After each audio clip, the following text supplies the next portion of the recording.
The unsurpassed, profound, and wonderful Dharma is difficult to encounter in hundreds of millions of eons.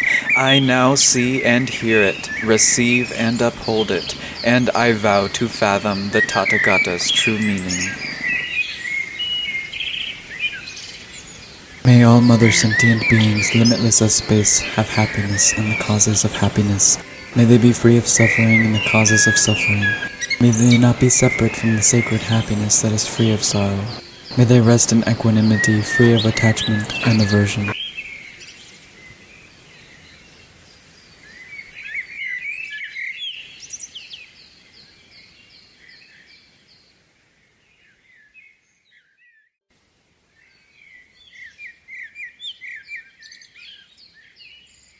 Part 8.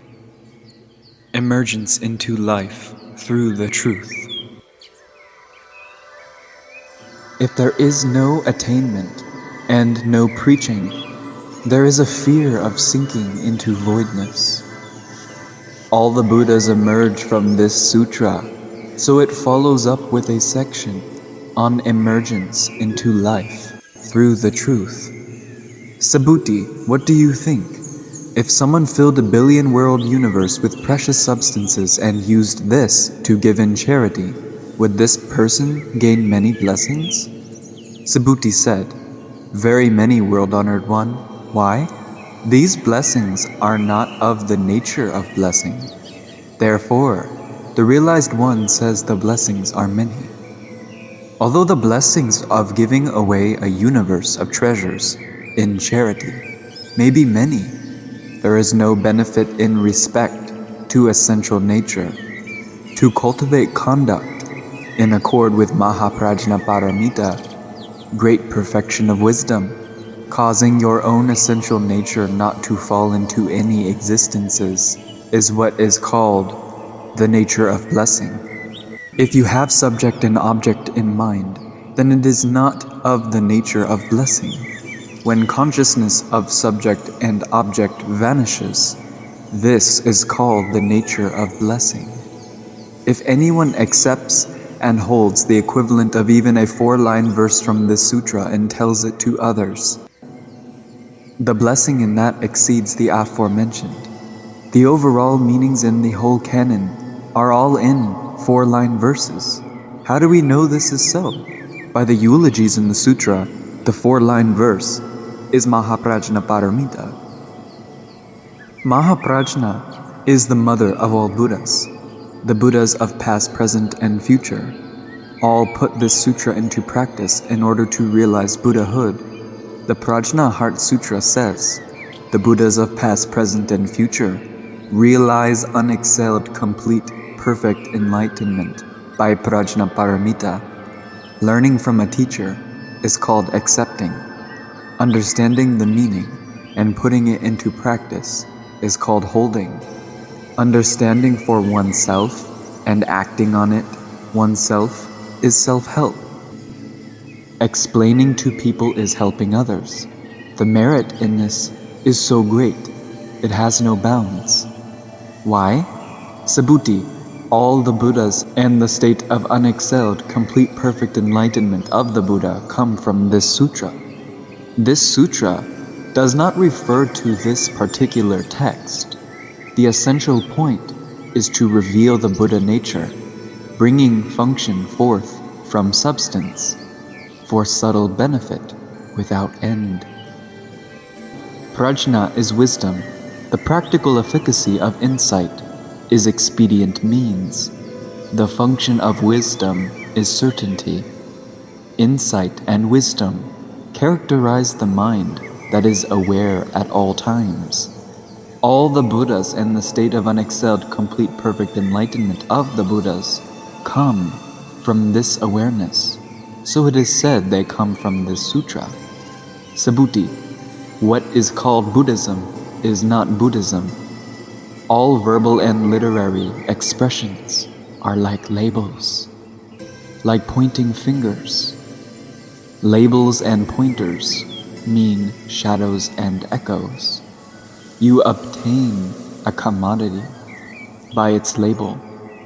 and you see the moon by way of the pointing finger. The moon is not the finger. The label is not the thing itself. Just getting the teaching by way of the sutra. The sutra is not the teaching. The sutra literature is visible to the physical eye, but the teaching is visible to the eye of insight. Without the eye of insight, you just see the literature, not the teaching. If you do not see the teaching, you do not understand what Buddha meant.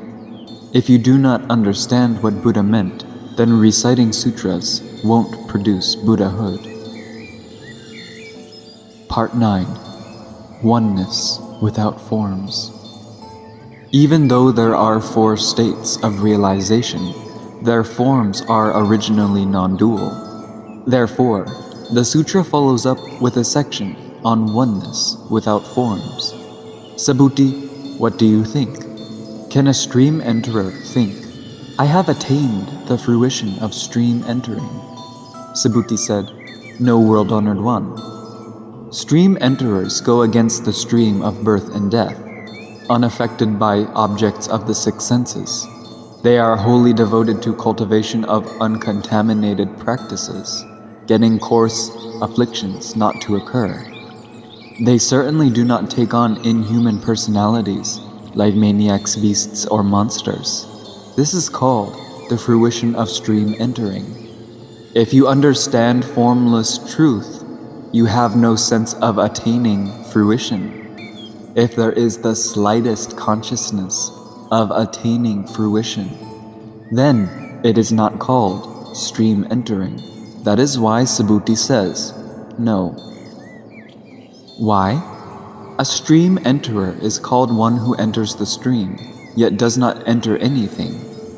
One does not enter form, sound, scent, flavor, feeling, or phenomena. This is called a stream enterer.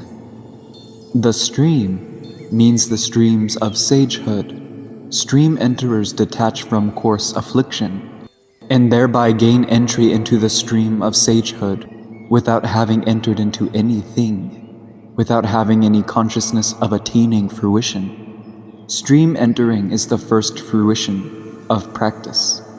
Subhuti, what do you think? Can a once returner entertain the thought, I have attained the fruition of once returning? Subhuti said, No, world-honored one. Why? A once returner is called one who goes and comes back once, but really has no going or coming. This is called once returning. Once returners have cast off the bonds of the world. They are called once returners because their ties to the world are over. The expression, going and coming back, means being regenerated from a celestial state into a human state, being regenerated from a human state into a celestial state. Then finally, leaving birth and death, all worldly karma ended. This is called the fruition of once returning. As for the once returning of the great vehicle, when the eyes behold objects, the mind has one arousal and quiescence. There is no second arousal and quiescence. Therefore, it is called going and returning once. Even if the preceding thought initiates confusion, in the succeeding thought, it stops.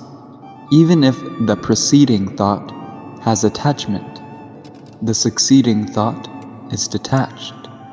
Therefore, there is really no going or coming back.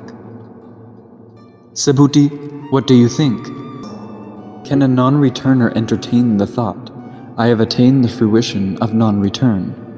Subhuti said, No, world-honored one. A non-returner is called one who does not come back. Yet, in reality, there is no coming, and that is the reason for the name, non-returner.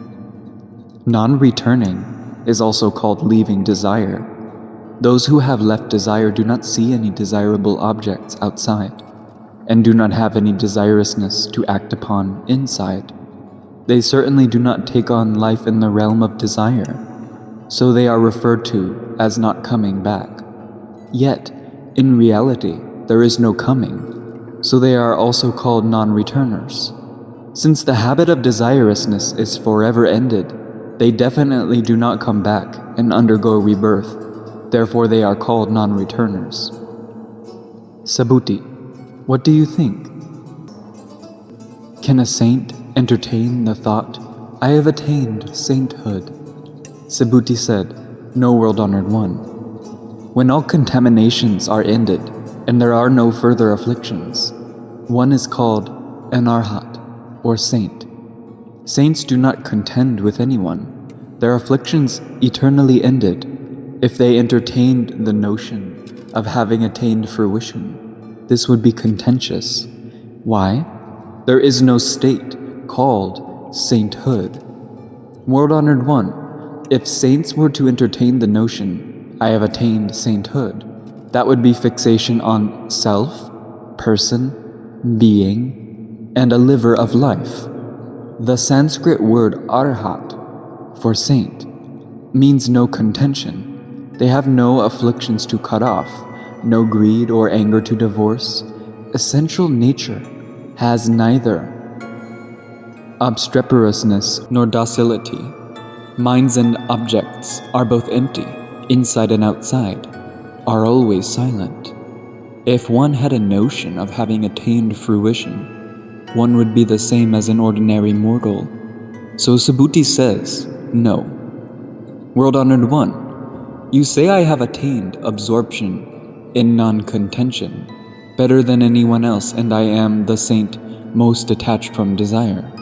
I do not entertain the thought that I am a saint detached from desire. What is absorption in non-contention? It means the minds of saints has no arousal and quiescence, going and coming. There is only the constant shining of basic awareness. Therefore, it is said to be absorbed in non-contention.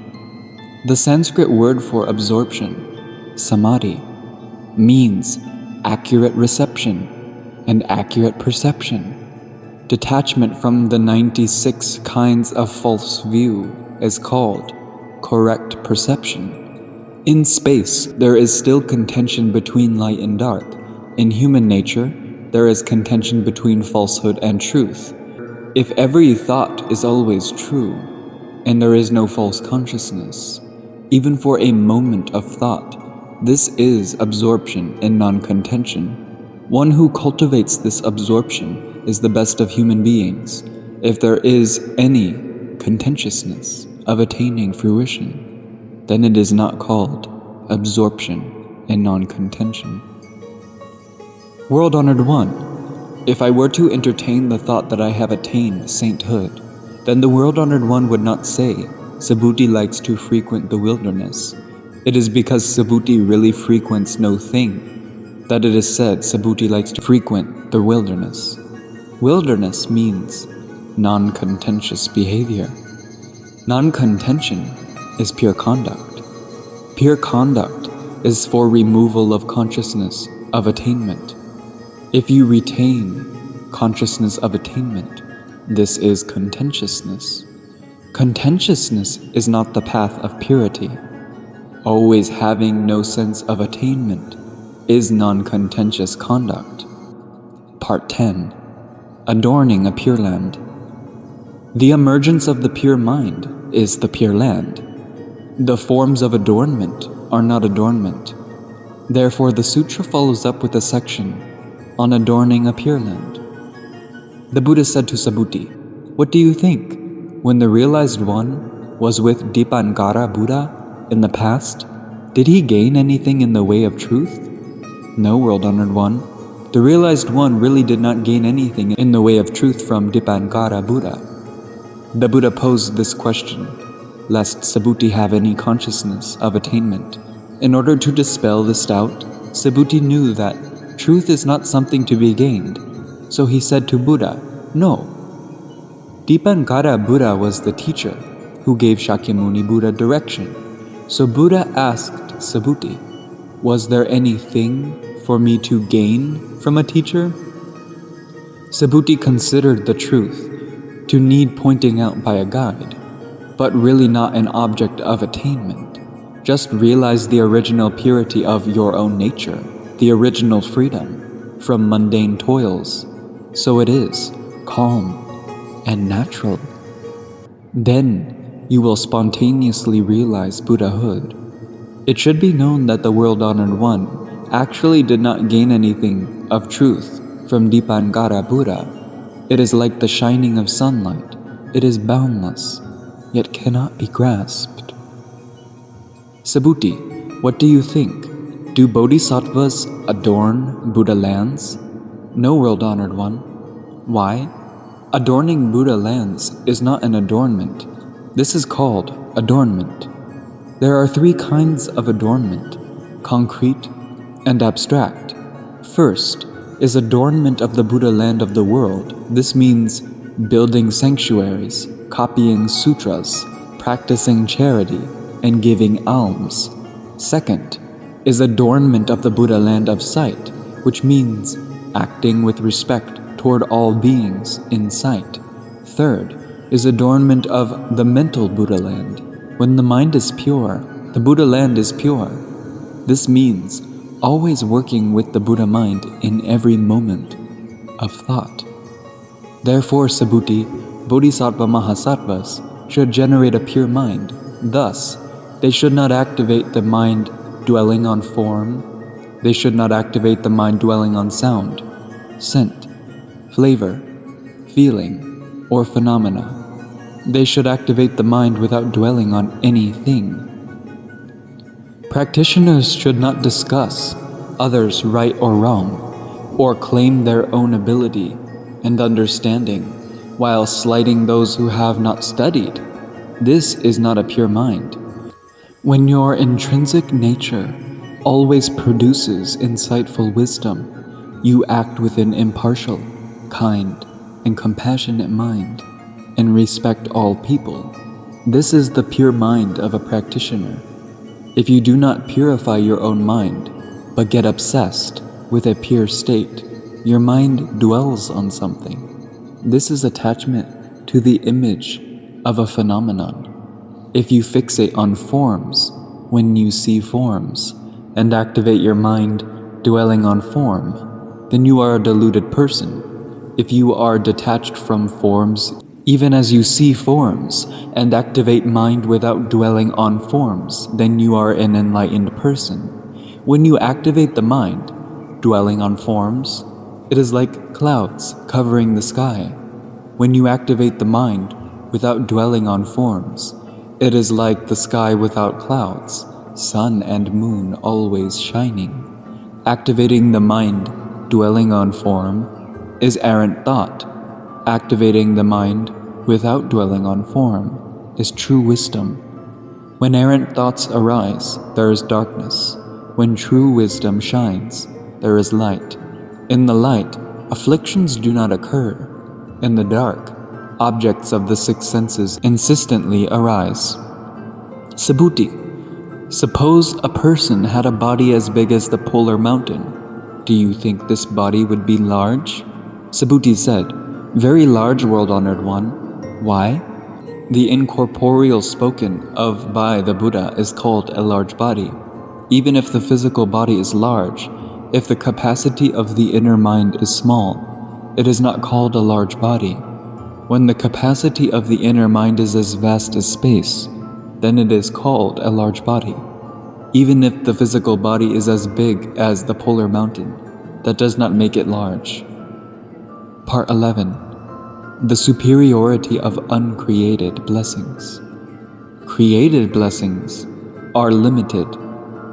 Uncreated blessings are incomparably superior. Therefore, the sutra follows up with a section on the superiority of uncreated blessings. Subhuti, suppose there were as many Ganges rivers as there are grains of sand in the bed of the Ganges river. Would the grains of sand in all those Ganges rivers be many? Subhuti said, "Very many, World-Honored One. The rivers themselves would be countless, let alone their sands." Subhuti, I am telling you the truth. If a good person filled as many billion world universes as grains of sand in that many Ganges rivers with precious substances, and used all that to give in charity, would there be much blessing gained? Subhuti said, Very much, world-honored one. The Buddha said to Subhuti, If a good person accepts and holds even the equivalent of a 4-line verse of this sutra and tells it to others, the blessing in this exceeds the aforementioned blessing. If you give precious things in charity, you will be rewarded with worldly wealth and status. But if you expound the scriptures of the great vehicle and cause the hearers to develop great wisdom, you attain the supreme way. So you should know that the blessing of accepting and holding surpasses the blessing of the aforementioned precious substances. Part 12. Honoring True Teaching. This sutra is revered and supported by celestial beings, wherever it may be. Therefore, it follows up with a section on honoring true teaching. Furthermore, Subhuti, wherever this sutra is expounded, even the equivalent of a 4-line verse, this place is worthy of the offerings of all beings, human, angelic, or titanic, as if it were a shrine of Buddha. Wherever it may be, if someone expounds this sutra, always practicing freedom from thought, mind without consciousness of attainment, not speaking in terms of consciousness of subject and object, if able to detach from all states of mind, always remaining unpossessive, then there is the total body relic of the realized one in this very body. Therefore, it says, as if it were a shrine of Buddha. If this sutra is expounded with a non-possessive attitude, it will move all types of beings to come listen to it. If one's mind is not pure, and one just expounds this sutra for fame and profit, at death, one will fall into the 3 mires. What benefit is there in that? If this sutra is expounded with a pure mind, causing hearers to be rid of confusion, realize the original Buddha nature, and always act genuinely, this will move celestial beings to bring offerings to the person holding the scripture. How much the more if anyone can accept, hold, read, and recite the whole thing. Subhuti, you should know that this person achieves the highest, rarest state. Wherever the sutra may be, this person, like a reverent disciple, considers Buddha to be there. When your own mind can recite the sutra, your own mind understands the meanings of the sutra, your own mind embodies the formless principle of having no fixation, and you always practice the conduct of Buddha wherever you are, with unbroken attention, moment to moment, then your mind is Buddha. Part 13. Accepting and holding the teaching accurately. The ultimate way has no name, but is named as an expedient. Practitioners accept and hold it by this name. Therefore, the sutra follows up with a section on accepting and holding the teaching accurately. Then Subhuti said to the Buddha, World-honored one, what is this sutra to be named? How should we uphold it? The Buddha told Subhuti, This sutra is named Diamond Prajna Paramita. You should uphold it by this name. Why? Subhuti, the Prajna Paramita explained by the Buddha is not Prajna Paramita. The Buddha expounded Prajna Paramita, perfection of wisdom, to get learners to use insight to clear away the arousal and quiescence of the ignorant mind. When arousal and quiescence are gone, one arrives at the other shore. If there is any sense of attainment, one does not reach the other shore. When there is no thing in mind to attain, this is the other shore. What do you think, Subhuti? Does the realized one have a doctrine to teach? Subhuti said to the Buddha, World-honored one, the realized one has no doctrine. Buddha asks Subhuti, when the realized one teaches, is there any attainment in mind? Subhuti knows there is no attainment in mind when the realized one teaches. So he says, there is no doctrine. Buddha's intention is to get worldly people to detach from the sense of attaining something. That is why he expounds the teaching of Prajnaparamita to cause all people hearing it to be inspired toward enlightenment, realize the uncreated truth, and fulfill the unexcelled path. Subhuti, what do you think? Are there many atoms in a billion-world universe? Subhuti said, very many, world-honored one. Subhuti, those atoms the realized one says are not atoms. They are called atoms. The realized one says that the universe is not the universe. It is called the universe. The realized one says the false thoughts in the natures of living beings are numerous as the atoms in a billion-world universe. All living beings have their Buddha nature obscured by the ceaseless appearance and disappearance of atoms, of false thoughts, and do not attain liberty. If you can truly and correctly practice the unfixated, formless practice of Prajnaparamita in every moment of thought, you realize the mundane toils of false thoughts are none other than the pure nature of reality, the pure nature of reality, the pure nature of reality, the pure nature of reality, the pure nature of reality.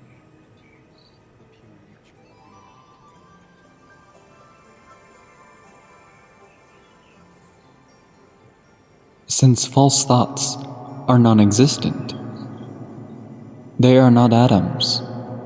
They are called atoms. When you understand reality is falsehood, you understand that falsehood is reality. Reality and falsehood both disappear, and there is no thing else. Therefore it says they are called atoms. When there are no mundane toils in the mind, then this is a Buddha universe. If there are mundane toils in mind, this is a universe of ordinary beings, understanding that false thoughts are empty and null. He therefore says the universe is not the universe. When you witness the reality body of the realized one, you see all worlds and function responsively without fixed convention. This is called the universe. Subhuti, what do you think? Can the realized one be seen by way of the 32 marks? No, world-honored one. The Buddha cannot be seen by way of the 32 marks. Why? The 32 marks explained by the realized one are not marks. They are called the 32 marks. The 32 marks are 32 pure practices. The 32 pure practices are cultivation of the 6 paramitas in the 5 sense organs, and cultivation of formlessness and non-fabrication in the mental sense organ. These are called the 32 pure practices. If you always carry out these 32 pure practices, then you can fulfill Buddhahood. If you do not carry out the 32 pure practices, you will never become a Buddha. If you are merely fascinated by the realized one's 32 marks and do not cultivate the practices of the 32 marks yourself, you can never see the realized one. Subhuti, suppose there are good people who give countless lives in charity. Now suppose there are people who accept and hold the equivalent of even a 4-line verse of this sutra and explain it to others. Their blessings would be much more. No thing in the world is valued as much as life, but for the sake of truth, bodhisattvas give their lives to all beings through infinite eons. Yet though the blessings therein are many, they still do not compare to the blessings of accepting and holding 4 lines of this sutra. Even if you give up your body for many eons, if you do not understand emptiness, and your errant states of mind are not eliminated, you are after all an ordinary being. But if you hold the sutra for a single moment of thought, self and person immediately end, once false ideas are gone, you realize Buddhahood. Under the impact of the words, so we know that many eons of relinquishing the body do not compare to the blessings in holding 4 lines from the sutra